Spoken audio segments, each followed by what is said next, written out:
So we go to see Willard, and it's a double feature. It's Willard and Night of the Living Dead, and never saw Night of the Living Dead. Okay, so that comes on first, and the funniest shit is my mom trying to cover my eyes not to see certain things, and I'm pushing her hand away. No, I want to see it.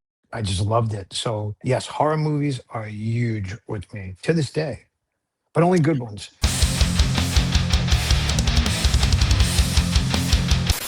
So I'm jealous because you're very fortunate enough to, like you said, you grew up in an era. My favorite decade is the 70s as far as for horror films. And you were in that heyday, man. You got to see, you're talking about Jaws, you're talking about going to the drive-in. I always had this sort of I mean, I don't want to say it's like a, not romanticizing it or anything. We watch movies that depict 42nd Street in New York. I mean, I live in Phoenix. I grew up in the Midwest, and I think of movies like Taxi Driver. Now, in real life, do I really want to be around all that? Maybe not. I But was. We but saw it when it was. but like I said, Taxi Driver, you want to kind of just be in a time machine and smell it and go see some of these flicks for the first time, because now it's like, Jaws, everybody know Dawn of the Dead, all these movies that are now legendary.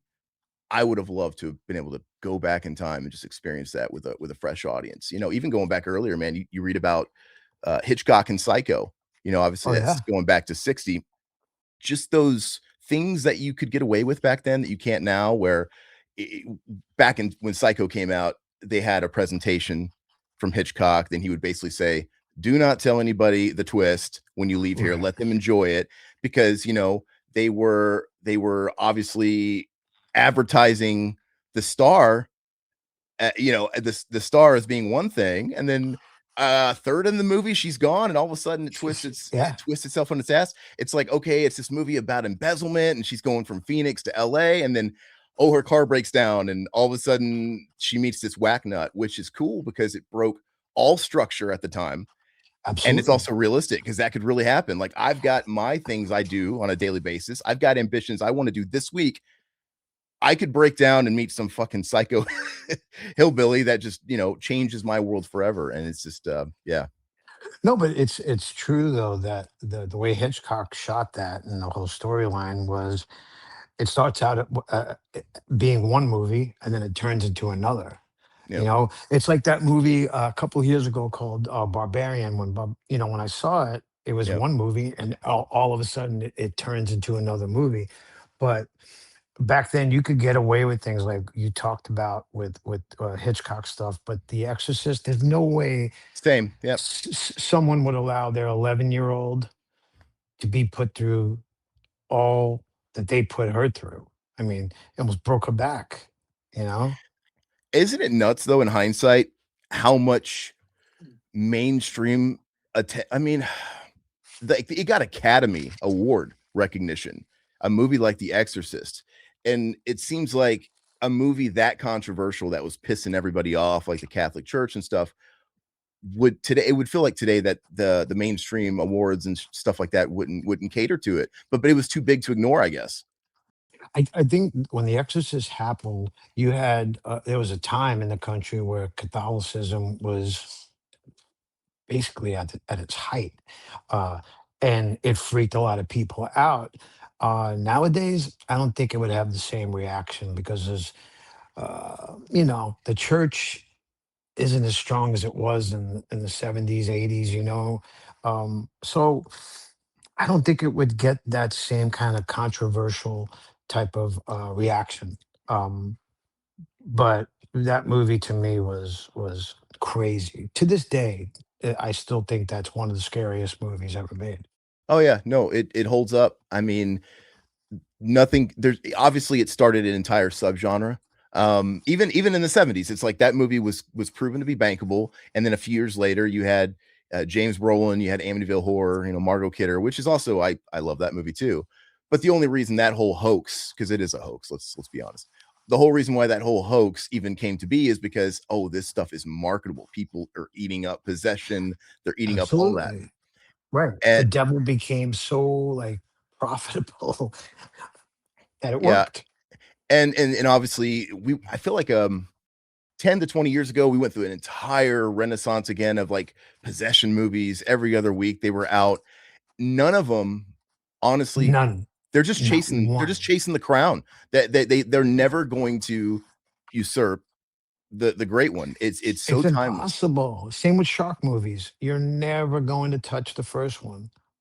No, and it's funny because it, I don't know, the 70s was a different time.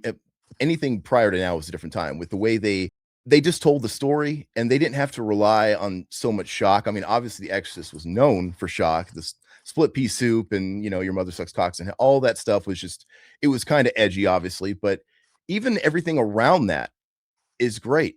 Like everything in the town is great. Everything with the priests are great.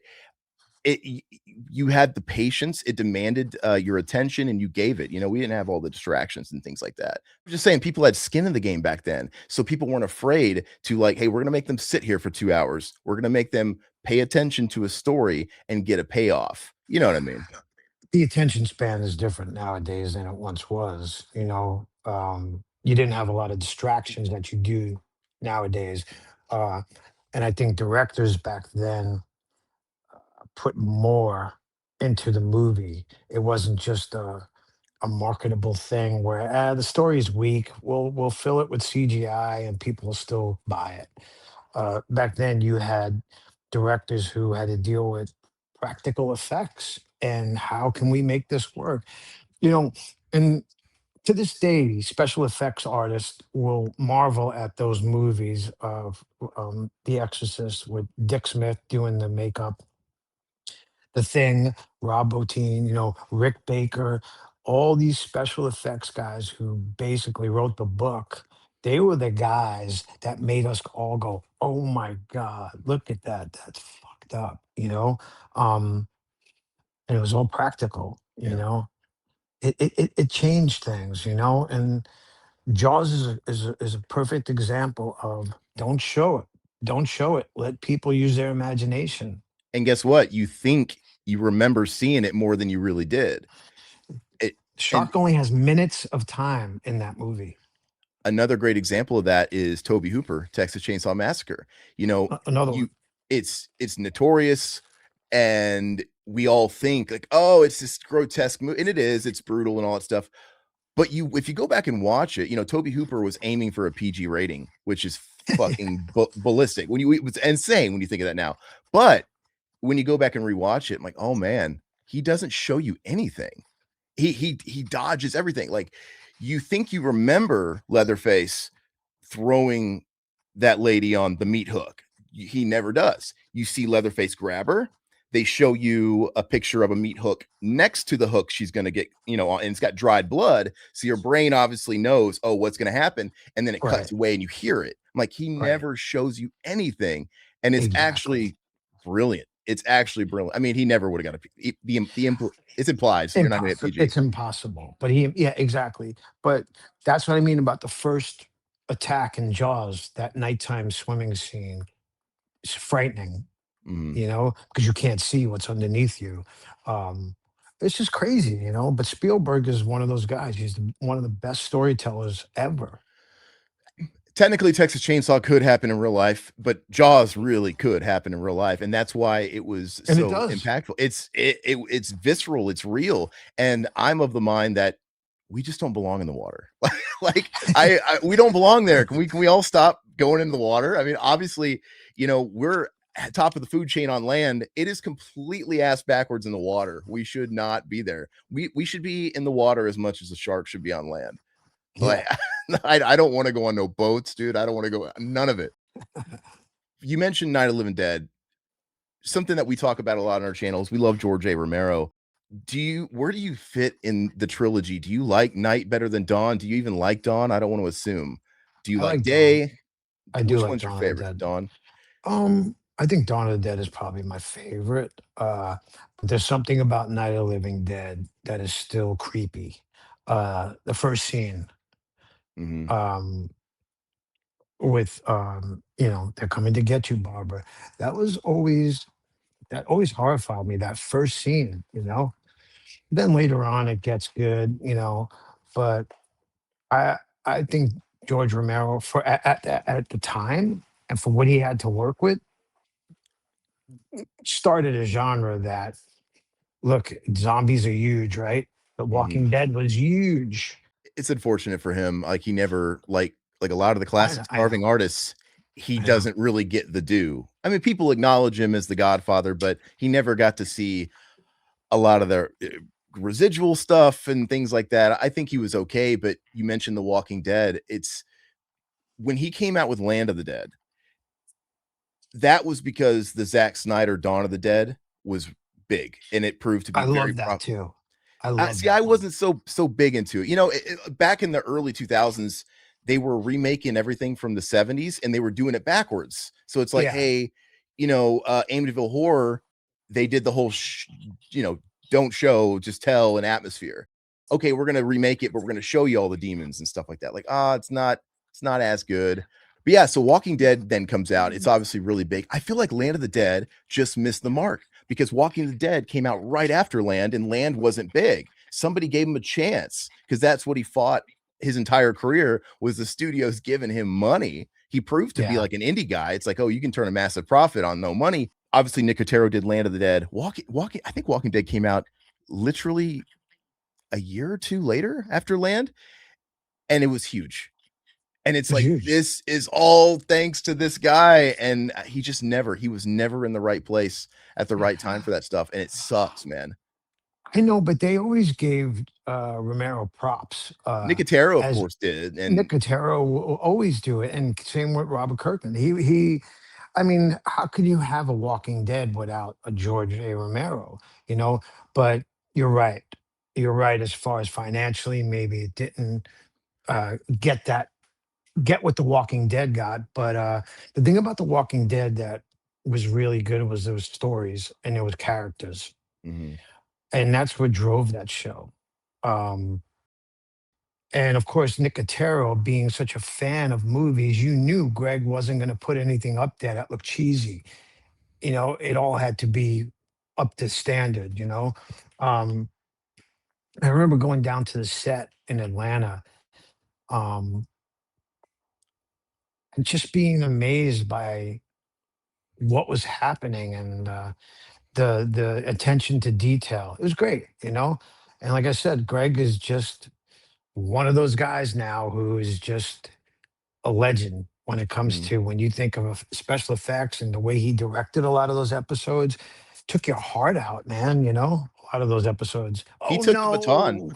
He took the baton from Savini. Obviously, he got the blessing from Tom Savini. He got his start on Day of the Dead working for Tom Savini.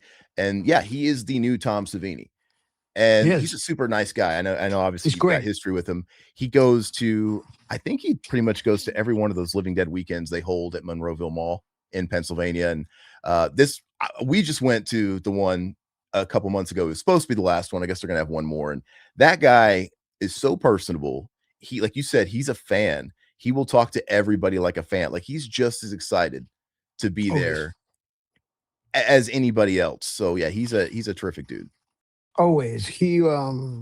Whenever I had the chance to see or talk to Greg, I do.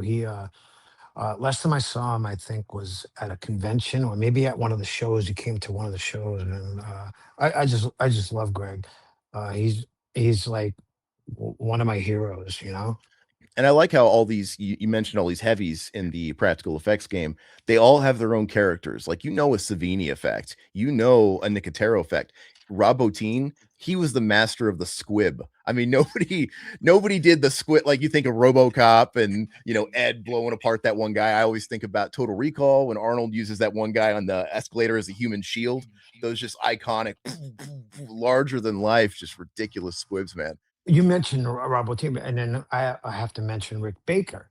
Of course. And not this last video we did, but the one before at Edge of Perfection, Rick is in the video, Yeah. and I got to spend time with Rick at the video shoot, and I could talk to Rick Baker all day about Rick Baker. You know what I mean?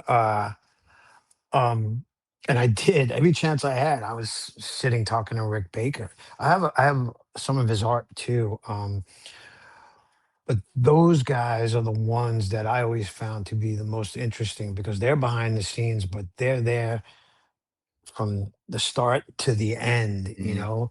the makeup guys. And we marvel at what they've created and what how far they've taken it.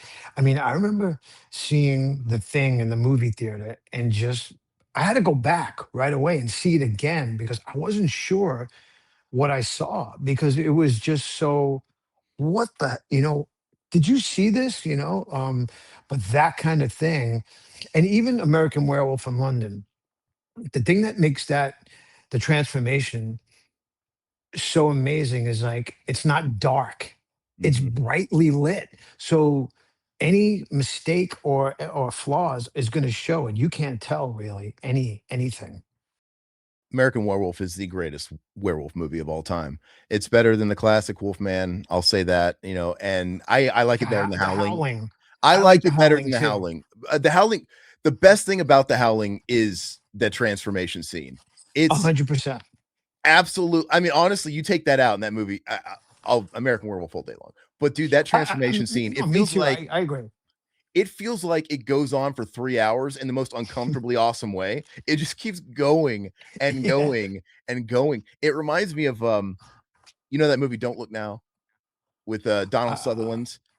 oh yeah, yeah, yeah. Yeah, okay. It's notorious for having, like, the real sex scene, and it wasn't simulated, and it Right. goes on and on and on for what feels like an uncomfortable 3 hou and it's just I don't know, it's the equivalent to that, and I love that. I love it when these filmmakers just I don't know, they're not gonna edit it, they're not gonna cut it. It's just it's supposed to make you uncomfortable. It's like, "Okay, let's It's take it to the max." uncomfortable Yeah.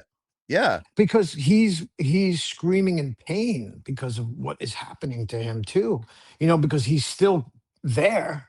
You know, it's just crazy. But that scene to me still, yeah, it's probably the best werewolf I movie. reference it. So I'm an independent filmmaker too, and I reference it too. I'm like, when there's a scene, you're trying to capture something like that. It's like, okay, so whatever you think the maximum you should ever take a scene like this, let's go another 5 seconds. Let's do it howling style because that's the way I think the howling is. It's like just when you think you've had enough, like no, you're not done yet. No, no, Uh, and trust me, man. There's been such a lull of good stuff like that. Like we watched the last Evil Dead the other night. I still haven't Um, seen it. I got to watch it this week for something on the channel, man. But what did you? It's controversial, it's very polarizing. yeah, yeah, and it's very bloody and it's very gory, and there's certain aspects of it that I liked, and there's certain aspects that I didn't like. But I would tell you that my favorite horror movie of late was The Obsession. I think that's to me that the idea.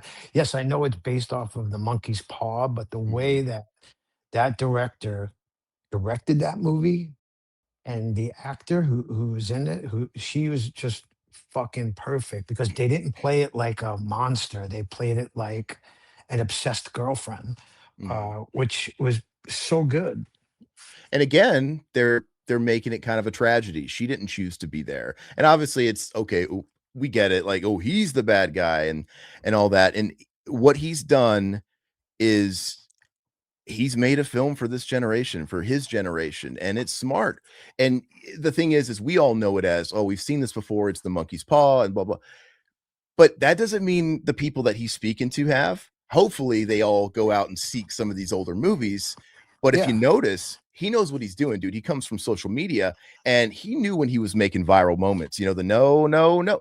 Everything in that film is shot dead in the center for real capabilities. Everything. it's very true, He's brilliant. and he's brilliant. And I've seen his other movies that he just puts on YouTube, and Mhm, some of them are great. The Chair, I like The Chair a lot. Um, but I think I love the fact of how it ended because there was a different ending shot too. But the way he ended that movie leaves it open now for, of course, she's going to be arrested for killing these people. mhm. She has no clue, what the fuck just happened. Um, but I like the fact that he is going to do another one, and it's based off of another story from the the one Wish Willow. And if he's gonna do it, that's the way to go. Like, I don't think you should continue story A. It's don't ruin it. People like it.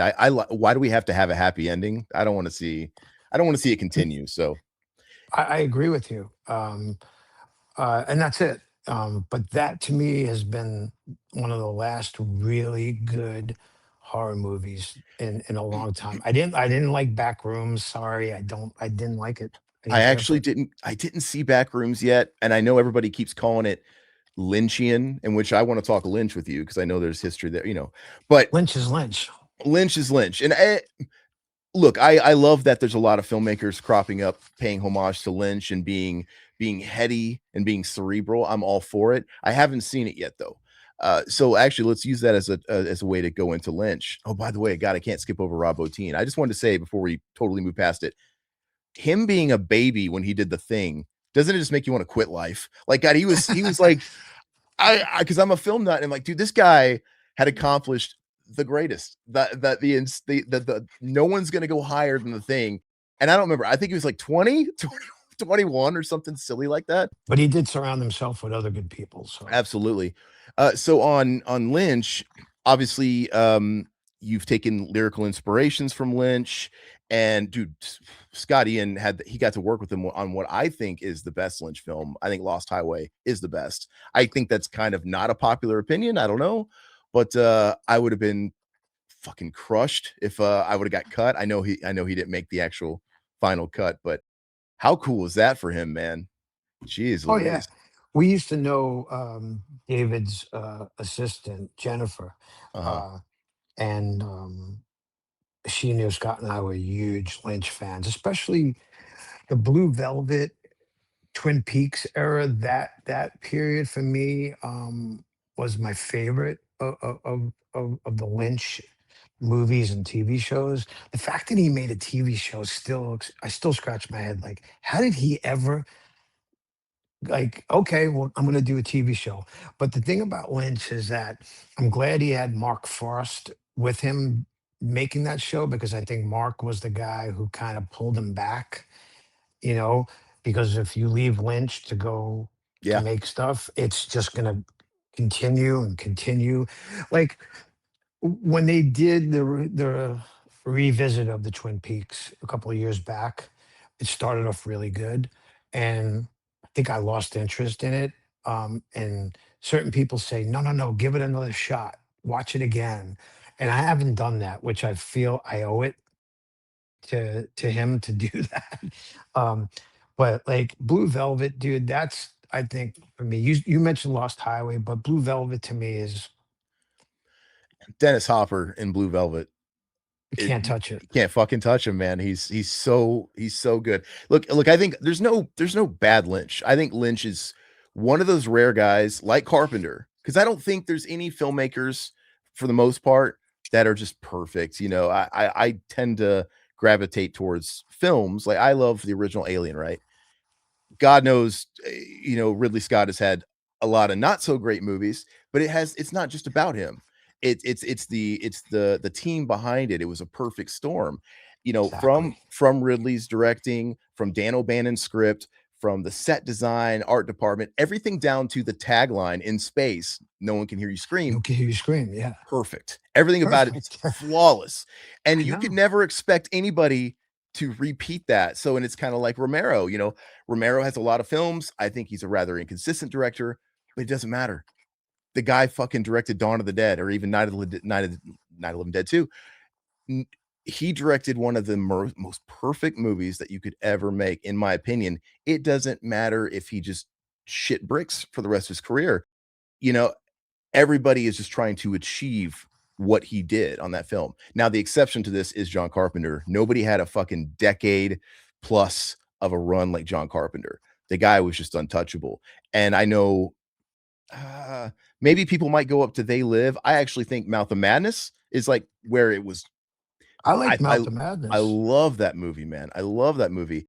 And Lynch. Lynch was just a total rock star, dude. He when you get into filmmaking, there's like all these stupid rules that you have to play by. Like, oh, where's your 3 act structure? Oh, this script's longer than 100 pages. Toss. This guy didn't follow any structure. He did what he wanted, and he somehow still kept getting work. And he was Lynch. He was on an island, and he got to get away with anything he wanted. He was a true auteur. But the thing about Lynch, too, more so than any of the other guys you mentioned, is he's an artist. Absolutely. Uh, and I think his appreciation for art has always been the thing, you know? Um, Look, let's talk about the characters in Twin Peaks. There's an assortment of characters in Twin Peaks. Um, Everything from a real kind of normal sheriff to a crazy deputy to an FBI agent who is straight. You know what I mean? And you have these people in town who are fucking crazy, very Lynch. You know, um, and then you have someone like Laura Palmer who as you peel off each layer of Laura Palmer, it becomes obvious of what had happened, and just that whole series to me was so like, oh my god, I can't wait to find out. Um, David Lynch storytelling, perfect. But again, all about art. Every scene looked beautiful. Have you seen that viral clip of him chewing out who I can only assume is his AD, where she's trying to move the scene along, like, hey, we need to wrap up. And he just is like, fuck it, I'm not, I'll go, he just freaks out and like, we'll go another fucking hour. Who gives a fuck? Like, I That's what I love it. meant about Mark Frost like pulling him back, because Yeah. left to his own device, he'd just keep filming. We'd never have an end. Um, but Was it? that's what an artist does. And he's so funny. Like, I love reading all the stories about him. You have Stephen King talking about when he was doing Maximum Overdrive, and he had never directed a film before. And he said, was it Blue Velvet that was being filmed at the same time? Maybe I don't remember what it was, but he said Lynch was on set for some reason. They were nearby, and he asked him because he was like head over water, man. Like, can you give me some advice? I'm trying to do this. He's asking him. He said he just said, you'll figure it out, and he walked away. He didn't give him any helpful advice. You'll figure it out. I don't know, man. I love that guy, and what a tremendous loss that we don't have him anymore. It's a total Oh, bummer. I know. It's such a bummer, man. When that day happened, and I'm like, oh no, because you open your phone and then you see it, and it's just like, and then you start thinking as if you knew this person, Mhm. because you followed him for so long and you loved everything they did, and he just became a part of your kind of world. Um, and then he's gone. But yes, of course, his art still remains with us. And to this day, when I see things, I still get excited about David Lynch. Yeah. Something I've always liked about Anthrax, I like Slayer, I like all these bands, but I couldn't really relate to wearing a gauntlet with like 12-inch spikes on it, and they were like larger than life kind of stage personas. You guys, I don't know, you guys were like me. You guys weren't afraid to wear your influences on your sleeves. You could tell you liked comic books. You could tell you liked horror movies. The way you guys dressed, the stuff that you infused in your music, it was extremely relatable. And I think you guys did exactly what I would do with your platform, talking about going on the set of Walking Dead and meeting Nicotero and Scott working with Lynch. You found ways to integrate yourself into all this cool shit. And the best one of all, I can't gloss past it. We mentioned Carpenter. You got to work with John Carpenter and Correct. and Ghosts of Mars, man. And just, I don't know. I feel like that's like a 5-hour discussion in itself. But what was it like working with the master? Because if you pin me to the wall and you say, favorite, it's Carpenter. I mean, I'm just going to give you Carpenter. Yeah, I mean, the thrill of it was spending a week with John Carpenter in the studio working on the soundtrack. Yeah. So for me, as soon as I found out we were doing it, dude, I loaded up a bunch of stuff, an extra suitcase, and I brought it out there. I needed these things signed. And every day was a question and answer thing with him. You know, we would discuss the song structure of the scene, and we'd watch the scene and we'd go out, and then he would be like, "That's great. Do that again. Can you add this?" And we're like, "Yeah, no problem." We do it, come back in and listen to it, question and answer time. So when you were doing, assault on precinct, and he would love it. He would just answer questions and just he enjoyed it. And Yeah. dude, I was in my glory. Asking him about the end of the thing, because this was a time when there wasn't a lot of stuff on the internet about the thing the way it is now, and people guessing, well, if McCready was the thing, right? Would you see breath coming out, that whole thing? And for me, Carpenter didn't want to say anything because I don't think Carpenter knows. Yeah. People are afraid of the ambiguous ending these days. The worst thing that has just ruined Hollywood is the test audience, the test screening. And people, I don't know who it is they're testing for, but these people, they get to fill the seats. They all want happy endings because they always fuck up the third act in a lot of promising movies. And I don't think endings like The Thing fly anymore. And I get it. It's the average viewer, man. I grew up with my parents they love movies, but they were casuals. I remember we were watching The Thing, and when The Thing ended, in a very thick Southern accent, my mom is just like, "That's it." They get pissed when there's no Yeah. resolution, and I'm like, I Yeah. love it. I want to talk about it with my friends. I want to dissect it. I want to create my own scenarios. But yeah, I get why it is, but it Right. shouldn't be. There was a comic book that came out 2 years ago of the thing, and I think it kind of revealed something in there. I don't remember exactly what it was now because it's been so long. Um, but again, we were at okay, this is a funny story because this is my thing, like how sometimes it's the way the universe works. So we were at a Grammy party, after party. We walk in, and who do I spot first? I spot Kurt Russell with Goldie Hawn and a group of people. So, bro, I'm just like, I told everybody, I'm like, let's go stand next to, let's get some drinks. And we go. So we're standing next to them. And Kurt's really, he's not a part of the conversation that's going on. Yeah, He looks kind of bored. he So I seems like an turn everyman. around. Yeah. So I turn around. I'm like, hey, Kirk, how are you? We are blah, blah, blah, Anthrax. We were, nominated. Hey, guys, how are you? So he comes into our circle and now he's talking to us. And I immediately bring up the thing. And he's just talking about the thing and everything. And we were just so happy about this. And then Goldie kind of looks at Kirk's like, he's animated. And then she comes over and he's like, hey, honey, these are the Anthrax guys. And we say hello. And like she wanted to pull him back into the thing, but he stays with us and he keeps talking, This is the greatest.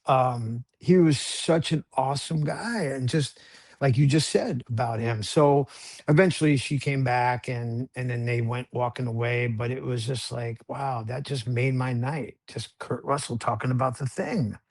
We didn't talk about Overboard, but we talked about the thing.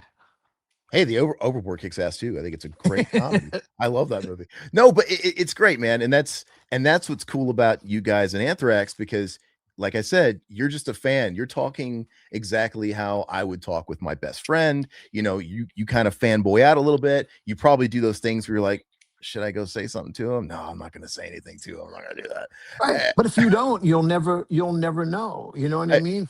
People are cool. Not everybody's cool, but most of the time they're cool. yeah, I'm just I don't know. I don't bug any. Well, it's different because you were at an event, where you guys were all gathering common. Out in public, that's a different thing. I'm not one of those guys. I saw you one time at O'Hare, and I'm like, I'm not gonna say anything. I Oh, dude, I fucking get hit up at O'Hare all the time. I know, and I would never like I wouldn't want somebody to come up to me at fucking O'Hare. So, but I It's did it's fine.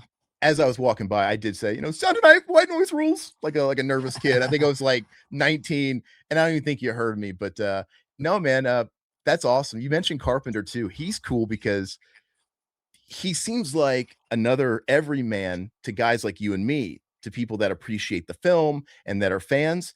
And I love how he kind of pulls out the curmudgeon card when he's talking to industry guys.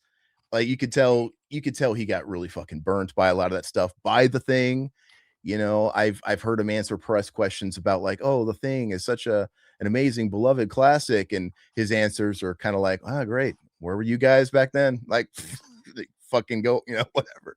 Yeah, exactly. He had to deal with, I mean, a lot of those guys had to deal with studio crap, cutting budgets, and, you're way over, you're supposed to have a 35-day shoot. You're at 47. Where is this money coming from? So I'm sure Mhm. that pressure, because even in the music business, it's the same thing. It's like, you guys are over budget. What are you going to do now? Yeah, but it's not ready. It's not done. What are we supposed to do? Well, you're going to have to pay for it, kind of thing. And there's been so many directors and producers that have gone into their own pocket. Classic thing was Coppola going into his pocket to finish Godfather 2. Mhm. Godfather won a bunch of Academy Awards, and you're telling me that you can't give this guy the extra money that he needs to finish this? He's got to mortgage his house. You know, It doesn't it's make sense. crazy. It doesn't make And sense. and he was at the top of his game then, but even guys like that now, ageism is a big thing in the industry. You hear about Rob Reiner, RIP, and Spinal Tap and all that.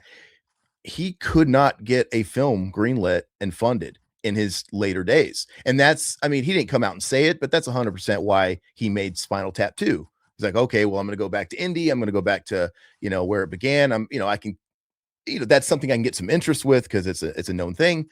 And but yeah, he couldn't get work. And I don't know what it is about that. I don't Why does it matter how old you are when you're talking about storytelling? I mean, he's not Eh, playing fucking football. No, and it's even better that he has the knowledge and the 100%. history to tell the story, because he can draw from so much now. Um, look. I don't get. I mean, that's why people have a problem with Hollywood, is because it's run by dipshits, and it's the same thing with the music business. It's run by. It used to be run by dipshits. Now they don't have any Yeah. control over anything.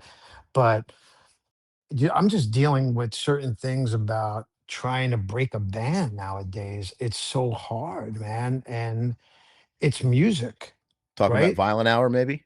Yeah, yeah. It's Yeah. so hard and they have a new song coming out tomorrow. And the album is fucking killer. It's killer. It's a great record. And but now what's getting passed off as music to me is shit. And I mean, you could say the same thing you said before about, well, I'm older now, and maybe people look at it as like, well, how could he like the newer stuff because he's not of that age? But I don't agree with any of that stuff. I love certain things that come out now. Uh, I love the Barbarians of California. I think they're fucking awesome. Uh, so I have my ear to the ground, but a lot of times what I hear is the same old shit and doesn't do anything for the genre of heavy Mhm. metal. You're not bringing anybody in. You're just basically taking it down. If I hear one more person scream, it's like, what are you screaming about, bro? What are W you mad about? It's been talked about before when it comes to that, but just, modern production, it's so sterile. All these Garbage. bands, they sound the same. Everything is quantized, it's to the click, and just I don't know, man. I miss when stuff could be just a little behind the beat, or it didn't have to be perfect, or, Human. I think it's like Aerosmith rocks. If you're wearing cans, you can literally hear someone come into the studio, a door open. Love it. You know what I Great. mean? Shit like that. It's like that is what that's what makes the fingerprint of a record. That's what makes it unique. And just all the modern metal. I'm not saying there's not good shit out there and there's not I'm talented not saying bands, that either. I'm not saying that either. But but the but records, they don't have a quality. Look, people can knock the production value of Injustice for all day long. People are still talking about that record, and no matter how you slice it, why? that Why? that cold sound it has from that lack of bass, and it kind of is the identity now. I can't imagine it. People talk about, oh, let's hear it with bass. I'm like, I no, this isn't Justice for All. No, but you just mentioned something, but you didn't say the most important thing. It has songs. Songs. Yeah. Nobody has songs anymore. That's the Mm, problem. You have gimmicks, you know. And for instance, I got a loaner car, like, because my car's in the shop, so they gave me a loaner, and I've been listening to Sirius, and I've been going back and forth listening to it. It's horrible. I'm sorry, but it's horrible. They like everything sounds the same to me, and it's just like, man, there's no growth here. There's no songs anymore. So I have a problem with it, and I don't give a fuck. I don't care. Even the bands that occupied a same quote unquote genre back in the 80s, dude, like you, Slayer, Metallica, you know, Exodus, All different. Testament, all All different. different. All different flavors, all different qualities, all different vocals drastically. You mentioned the screaming thing, you know, everybody, it feels like there's like two vocal styles now and they're all harsh and that's it. And you know, you got the cup the mic shit, which is garbage. And I don't know, man, but Joey Belladonna, he does his thing. James Hetfield, he invented the lion's roar thing. Everybody copies now. And then you've got Tom Araya, Absolutely. Dave Mustaine singing through his nose. God bless him. All of it was so identifiable, and you didn't even know it. You knew it by the structure, you knew it by the guitar player, you knew it by even the drum. I know when you're drumming, I know when Dave Lombardo is drumming, you know when Yeah. Lars is drumming. It's just, yeah, everybody was different, man. But each band had an identity. Each band had a sound. Uh, I always say, the four bands that you mentioned in 1986, 87, they released uh, Master of Puppets, Rain and Blood, Among the Living, Peace Cells, Mhm. right? Those four records don't sound anything alike. Not a thing. And there's so many great songs on every one of those records. You can't say that nowadays. No, 100%, man. You just got off tour. You were on 3 years of the M72 tour with Metallica, rocking the skins for Pantera, honoring the Abbotts. I know you've been asked to death a lot of those questions. I'm not going to tread. I know you only know so much about the longevity and where Pantera is going. I just want to know, was there any highlights on this tour? Like what any shows that stand out because you watch these? I went to a couple of them. I live in Phoenix. I saw you guys at State Farm Stadium where fucking Cardinals play. I can't spit it out. Absolutely insane. And I watched the shows on YouTube, man, because they're pro shot, clips from every single show. It's just overwhelmingly just insane at how massive it was. What was it like getting used to that get up, that big in the round? You're one of the lucky ones because you're not walking 10 miles a night. You get to pretty much stay on your kit. But yeah, talk to me about that if you don't mind, just because it's insane. We didn't know how to approach it, so it was different. We're out of our element. We're not playing to a crowd. We're playing to a surrounding crowd. And I remember telling the guys, Rex, Zach, and Philip, I was like, "Don't leave me alone that much. Come by me and play to me." Yeah, yeah, yeah, no problem. Fucking show starts. They're nowhere in my sight. You know what I mean? I'm just up there It playing, feels and like then you're probably eventually, drumming alone. Like you're just, yeah. yeah, it's so huge. And then eventually they would come back, and but then we kind of got it down to performing, and we did the two drum kit things. Like Lars had four, we did two. So I would play half the set on one side, and the next set I'd play on the other side. And that was great because it gave the people over there a chance to kind of feel it too. Um, but those shows were fucking magic. They were awesome. Like it's you're playing these songs for these people who hadn't heard these songs in a long time. And when you see the look on their faces, and even though, Daryl and Vinny are not there, they're still feeling it, and they're still appreciative of it. Um, and that was the most important thing, man, just watching their reaction and singing along. Like they accepted it and they loved it. I was one of them, man. I'm one of those guys that didn't get to see the original Pantera. My only chance was on the Reinventing the Steel tour, and they came through Omaha, Nebraska, where I lived at the time and I grew up. And they canceled the show because Vinny broke his foot or something to that Oh, nature. And I was like, that was a bummer to a kid. I was probably 14. I'm 40 now. So maybe 15. But it was a bummer, but of course, in the back of your mind, you're like, I guess I'll catch them next go around. Maybe they'll make it up. They'll make up the show. Well, yeah. history, 9/11, they never ended up making up any dates. They canceled the tour, and then the thing happened.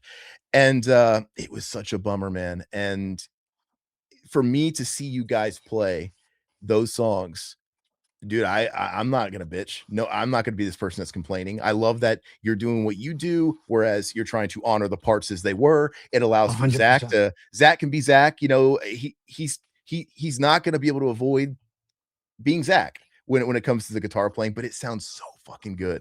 It sounds great. Philip sounds on fire. He's trim, he's mean, he's healthy. And you know, when he was actually on fire, I mean, when he did his solo tour before all this Pantera stuff happened, he did a solo tour, kind of a dry run, doing all Yep. Yep. Pantera songs. And I saw him in his tiny club in Mesa, Arizona, man. And it was just, I just put my head down. I closed my eyes. I wasn't even looking at the stage and I was getting into it. It was like out of body experience. It was so Yeah. fucking good. So I'm like, this needs to be heard. So God bless you guys for doing it, man. It's Oh, just, thank you. I saw you guys as well, headline at the amphitheater in Phoenix. If you Oh, remember, they yeah. had that thunderstorm, and Yeah. it was one of those things where I think you guys left the stage for an hour. Thank God you guys came back out. You probably had to shave a couple songs off the set, as happens. And what a night, though, man. Can we just outlaw summertime outdoor concerts in Phoenix? It's Tell fucking me about it. asinine because they all at that venue always shit happens. It's monsoon season, bro. I don't know why Yeah. they do it because that's not the first time. It literally has No. happened for almost every band I've seen where the show has to stop for an hour and then they either don't come back or they do like you guys, or sometimes shows get canceled because of the heat, you know, and this is, Yeah. they'll cancel when you're there. You're already there in your seats and you've been waiting and like, oh, fucking, their equipment started malfunctioning because the heat. They're not playing. Oh, geez. No, there's certain areas that like you just said, Phoenix. There's like Oklahoma, dude. You never know. Yeah. There's they do the Rocklahoma Fest, and we've done maybe 5 or 6 of them, and about half of them we've had to cut the set because a crazy tornado came through, and it's just, certain areas just get it. Houston, same thing happened, but yeah, it's crazy. It's what I get. It's my fault though, Charlie. It's what I get for not being able to make it to your anniversary gig at the Van Buren because you guys played the Van Buren, which is one of my favorite venues in the city, and it's indoors, safe from all the elements, and I couldn't See, it's go. all your fault. It's all your And it's fault. one of my biggest concert regrets, by the way. I not seeing that anniversary gig, that lineup with Hatebreed and BLS, and just the epicness of the stage show. I hate it. Luckily, I've seen you guys many times though. You know, life happens. Who cares about a kid being born? We'll be fine. Priorities, right? Yeah, right. But I saw you. I think my favorite. If I want to ask you if you have any, because you got a ton. We mentioned Back to the Beginning. You obviously did that for Oz. That's insane. But you've had a lot of like hallmark events and concerts. If I were to pick mine, Indio. I got to go to that Big Four show in Indio. Jeff Hanneman's last show with Slayer.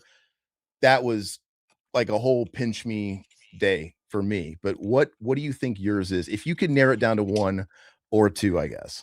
I'll tell you. When we played Yankee Stadium, that was a big, big thing because that's where I grew up, and it was the last show that my mom came to. Uh, and so it That's heavy. has that significance. It has the whole growing up in the Bronx, loving the Yankees, and here we are playing Yankee Stadium. It was huge, dude. So that day, that night was something that I could never forget. It was magic. Yeah, that's insane. I have a lot of key ones. I saw you guys when you guys first got back together with Joey when you had Dan Spitz and you guys were touring with Zombie. That was fucking that was really cool because I once remember again it's that. like because my age I never got to see Joey. You know I'm a John Bush era kid, so I saw Joey and Dan. It was awesome. And then I'd say another one too, just for like just raw energy, man. When you guys headlined, you guys might have been rotating, but at least on this stop, when you guys did Mayhem and you guys headlined the parking lot stage, fucking that was awesome. Just pure energy. There's something magic about that, man. I wish more bands would do that sometimes, but Playing on the pavement. it's awesome, dude. Yeah, man. It's great. We got to talk about the new album. I know we only have a few minutes left, but Yeah, Circum Perficio. I've heard you ad nauseum talk about how there's multiple sayings. It's going to go yeah, down as being like Tools anima, anima. yeah. All it does is make us talk about it more. It's great.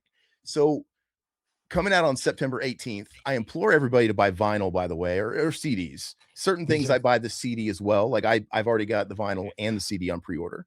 Um, can't afford to buy everything double dip on multiple formats, but Anthrax is an exception. So is Tony Iommi's new record, but vinyl, guys, buy it, keep it alive. It's insane. I think streaming is valid, dude. I go on runs, I go to the gym. That's what it's good for. But I think you can't, you gotta support it, man. It's because I it's gonna agree. go away. It's gonna go away if we don't, man. They're already doing it. You know, it's all this big talk with video games. You know, Sony is not making physical, they're getting out of the physical media game with games. I'm sure the movie studios are gonna follow soon. Everybody's gonna see that most people don't give a shit. And you know, Sony made that announcement and their stock went up, which is not good. So buy records, man. I can't I mean, it's say it enough. important. I think that the experience that I want our fans to have is always the best one. It's like the one that I want. So I spend so much time with the artwork and the liner notes and everything that goes into the record that I want you to open it up and enjoy it and the smell of it when you open up vinyl. You know what I mean? I want Mhm. that experience. It just brings me back to days when I would put on Kiss Destroyer and I would just look at it and just every little thing about it, you know? That's the experience that I want. So it's still important to me. Uh, so that's what I want people to get. Go get the vinyl. Even if you're going to stream it while you're working out or whatever, that's fine. But get the I vinyl. have it all. You can't take a record with you to the gym. Like streaming can be great. It can be a great asset. So just use all of Right. it. And But and I can't. and I can't sign an MP3. Like what? You know. look, if I'm at home, I listen to physical. I listen to Spotify if I'm literally somewhere where I can't have the physical and then go Yeah, see live music. I mean, like I said, it's the life's blood. People, that's right. I don't, people love stuff, but people got to show up for stuff. You know, Don't people got, take it for granted, man, because you may not get that chance again. you know, I'm representing the Anthrax colors today. I saw it. Dude, I stewed on it. I'm like, it's kind of like that guy that wears the band shirt at the band's concert. It's kind of geeky, and I'm like, Yeah, really. Look at this. You I know. don't give a shit. Oh yeah, you just saw Rush, huh? Yeah, Recently they're on the awesome. yeah. They're awesome. So we got to cover the new record. So on Circum Perficio, again September 18th. I've been living with it for a couple of days.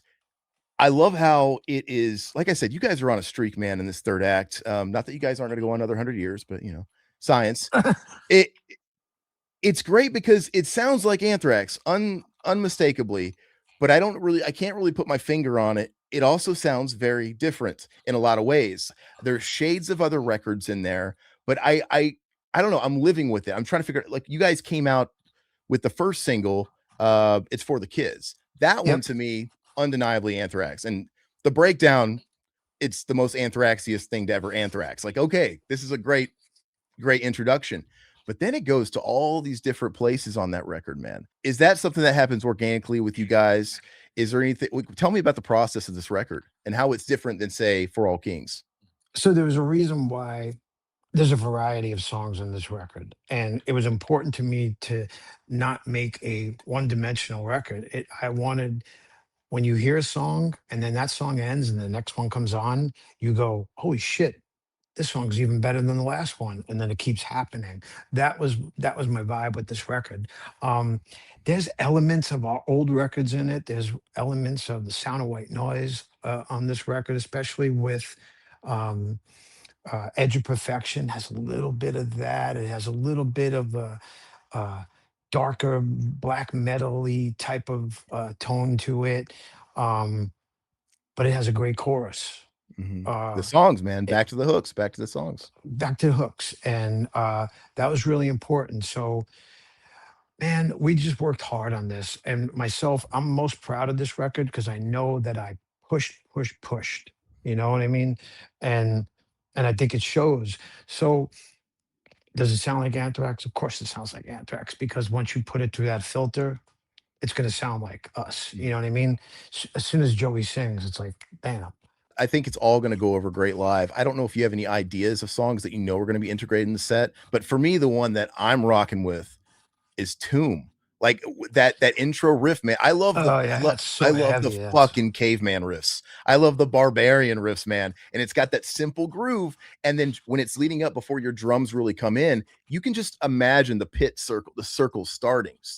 Yeah, yeah. Yeah. That's one of the oldest songs. I had that riff since like 2015, I Oh, think. killer. Uh, and it was one of those songs where I always had it. I always had that riff, but I didn't know where to take it. So I just left it alone, and then revisited it, dusted it off, and like, now I have something that goes with it. And then when we got together to play, when we all started playing the riff, it just naturally just took shape. So I'm so happy that that song made the record too, because it's like one of my favorite grooves. And calling back to what we were talking about newer bands and songwriting, why do we have to be so afraid to lock in a simple groove, man? Like why does it got to be so fucking complicated? It's like this is what songwriting is. You know, it's hooks. Right. And It's hooks are not hooks. always like they're not a million notes. They're not like all this technical babble that you may or may not like you have to execute in the studio to get to pull this off. And another big thing that I was saying with this record, and I would always stress to the guys, is like, let the song be the song it wants to be. If it wants to be 7 minutes long, let it be 7 minutes long, you know? And that was the one thing about Edge of Perfection. It has this whole intro before vocals come in. And that was so important. It's like, because I felt it had something to say before the vocals come in. It's music, you know? It creates this vibe, and just let it be, you know? So I'm so happy about that too. All right, man. I know we're wrapping up. Last question for you, and then I got a couple really fast speed round things that'll take 2 seconds. But my Yeah. last question is, when Joey came back, you know, before the lead up to worship music, you guys had flirted with playing only. Is it ever in the picture or on the cards in the future for you guys to ever reintroduce any of the Bush tracks? I mean, obviously you guys don't need it because the Joey is stuff is it's robust at I this point. mean, I'll be totally honest with you. Joey feels that we have m- more songs with him. Let's just do the songs with me. He doesn't really want to go back to that era. He wants to leave it for what it was. And I get that too. Uh, yeah, we danced around with some of those songs, and I just felt that he wasn't really into it as much, you know, so we kind of dropped it. And he's right. We do have a ton of other songs. So let's concentrate on those. So that's basically what it is. That's the honest answer. It makes sense. So you're cool with someone like John Bush. At least he's honoring it and he's going out solo and he's playing some of those Absolutely. tracks. Yeah. No, Absolutely. it's fucking because it's just they're some of those dude like Sound of White Noise and We've Come for You All. They're Great. they're Great. masterpieces. They're up there with the last three records, worship music as well. They're all great. So Yeah, I love those records. okay, now it's really quick speed round and then we are done, my friend. Cool. Carpenter or Lynch? Don't have to think about it too hard. Lynch, Okay. Lynch or Spielberg? Spielberg. He's one of those guys. He's like a Romero where I think you might like a lot of his stuff, but it's like, he made Jaws, but then another guy has like all these films. Okay. Gene or Paul? Gene, Oh, you're like opposite on me except everything. Okay. Permanent waves or moving pictures? We'll see if we can Permanent go. Waves. Fuck, I'm moving pictures. Like literally everything is opposite. But there's no wrong answers to any of these because they're obviously hard questions. And the last one, Because if you asked me tomorrow, yeah, I'd probably go the opposite way. there you go. Vulgar display or far beyond. That's the last one. Vulgar. Fucking A, man. I'm far beyond. I just thought that would be a fun test, you know. And obviously all of those little questions could be podcasts in their own, but we're gonna call it there. Thank you so much, man. It's been a real honor. You've been in my household my whole life. I was born in 86 in the Awesome. womb. In the womb, it was all the big four thrash and all that stuff. It's the only thing I ever bonded with my dad. So hey man, metal keeps families on life support. And I also want to say you're not you if there's anything else you want to promote, I know we're talking the record. You also do art on the side, and Yeah. do check it out. During the pandemic, not only did Scott was doing this great thing where he was writing lyrics out on like, Mhm. I got Only by him, and I thought that was great. You guys, you guys have the fucking Z2 Oh comics. I yeah, got that's that. great. That was a whole topic we didn't touch on, but I bought my favorite piece of art is I bought a big, beautiful print of your Cliff Burton painting, and I've got it Oh yeah, beautifully framed, and it's in the walkway of my house, and it's the only thing. My wife doesn't want any of this bullshit in the main house. Like, it has to stay here. That was the exception, because she's like, oh, that's actual art. I'm like, hell yeah. So it's the first thing. There's a light shining it from outside that everybody sees, man. So thank you for that. well, thank you. I appreciate this.